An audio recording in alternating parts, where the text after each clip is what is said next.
Hi everyone, welcome back to my Bible reading channel where my goal is to bring the Word of God to as many people as possible. So today I will pick up where we left off in Ezekiel chapter 13. Then this message came to me from the Lord. Son of man, prophesy against the false prophets of Israel who are inventing their own prophecies. Say to them, listen to the word of the Lord. This is what the sovereign Lord says. What sorrow awaits the false prophets who are following their own imaginations and have seen nothing at all. O people of Israel, these prophets of yours are like jackals digging in the ruins. They have done nothing to repair the breaks in the walls around the nation.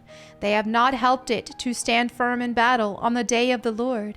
Instead, they have told lies and made false predictions. They say, this message is from the Lord, even though the Lord never sent them. And yet, they expect him to fulfill their prophecies. Can your visions be anything but false if you claim, this message is from the Lord, when I have not even spoken to you? Therefore, this is what the sovereign Lord says. Because what you say is false and your visions are a lie, I will stand against you, says the sovereign Lord. I will raise my fist against all the prophets who see false visions and make lying predictions, and they will be banished from the community of Israel. I will blot their names from Israel's record books, and they will never again set foot in their own land. Then you will know that I am the sovereign Lord. This will happen because these evil prophets deceive my people by saying, all is peaceful, when there is no peace at all. It's as if the people have built a flimsy wall, and these prophets are trying to reinforce it by covering it with whitewash. Tell these whitewashers that their wall will soon fall down. A heavy rainstorm will undermine it. Great hailstones and mighty winds will knock it down. And when the wall falls, the people will cry out, what happened to your whitewash? Therefore, this is what the sovereign Lord says. I will sweep away your whitewashed wall with a storm of indignation, with a great flood of anger, and with hailstones of fury. I will break down your wall right to its foundation, and when it falls, I will crush you. Then you will know that I am the Lord. At last, my anger against the wall and those who covered it with whitewash will be satisfied. Then I will say to you, the wall and those who whitewashed it are both gone.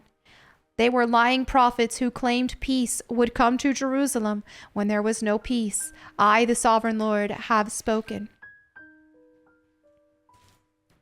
Now, Son of man, speak out against the women who prophesy from their own imaginations.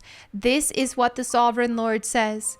What sorrow awaits you, women who are ensnaring the souls of my people, young and old alike. You tie magic charms on their wrists and furnish them with magic veils. Do you think you can trap others without bringing destruction on yourselves?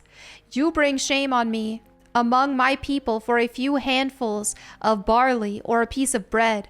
By lying to my people who love to listen to lies, you kill those who should not die, and you promise life to those who should not live. This is what the sovereign Lord says. I am against all your magic charms, which you use to ensnare my people like birds. I will tear them from your arms, setting my people free like birds set free from a cage. I will tear off the magic veils and save my people from your grasp. They will no longer be your victims. Then you will know that I am the Lord. You have discouraged the righteous with your lies, but I didn't want them to be sad. And you have encouraged the wicked by promising them life, even though they continue in their sins. Because of all this, you will no longer talk of seeing visions that you never saw, nor will you make predictions. For I will rescue my people from your grasp. Then you will know that I am the Lord. Ezekiel chapter 14. Then some of the leaders of Israel visited me, and while they were sitting with me, this message came to me from the Lord. Son of man, these leaders have set up idols in their hearts. They have embraced things that will make them fall into sin. Why should I listen to their request? Tell them, This is what the sovereign Lord says. The people of Israel have set up idols in their hearts and fallen into sin, and they go to a prophet asking for a message. So I, the Lord, will give them the kind of answer their great idolatry deserves. I will do this to capture the minds and hearts of all my people who have turned from me to worship their detestable idols. Therefore, tell the people of Israel, this is what the sovereign Lord says. Repent and turn away from your idols and stop all your detestable sins. I, the Lord, will answer all those, both Israelites and foreigners, who reject me and set up idols in their hearts, and so fall into sin, and who then come to a prophet asking for my advice. I will turn against such people and make a terrible example of them, eliminating them from among my people. Then you will know that I am the Lord. And if a prophet is deceived into giving a message, it is because I, the Lord, have deceived that prophet. I will lift my fist against such prophets and cut them off from the community of Israel. False prophets and those who seek their guidance will all be punished for their sins. In this way, the people of Israel will learn not to stray from me, polluting themselves with sin. They will be my people, and I will be their God. I, the sovereign Lord, have spoken.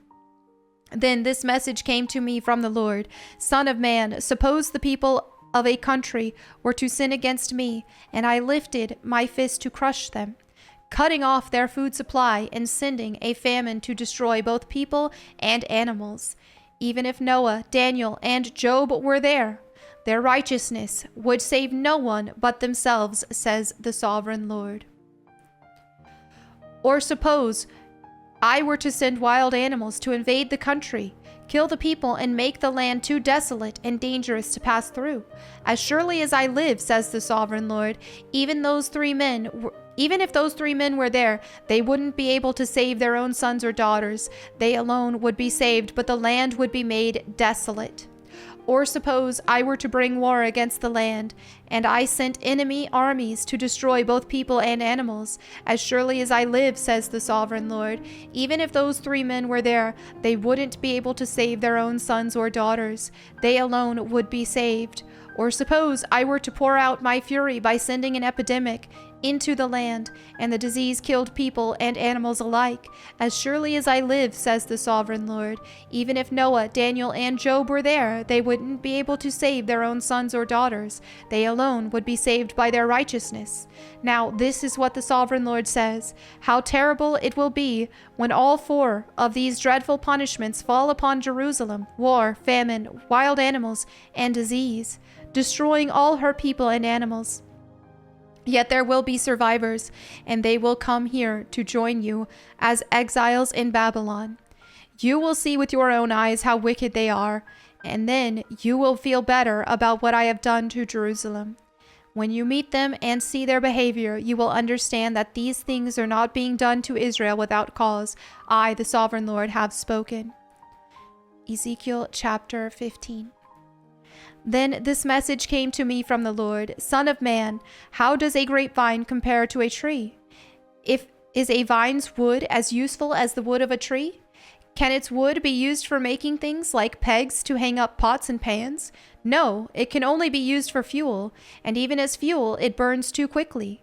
Vines are useless, both before and after being put into the fire. And this is what the sovereign Lord says. The people of Jerusalem are like grapevines growing among the trees of the forest.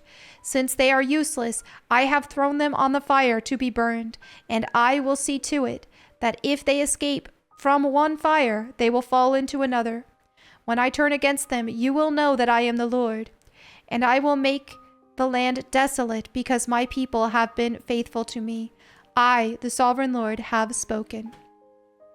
And there you have it for today's Bible reading. Thank you all so much for your fellowship. As always, if you have any prayer requests, feel free to leave those in the comments below so that myself, my prayer team, and anyone who reads them can pray for you. Thank you all again. I'll see you tomorrow. God bless and goodbye.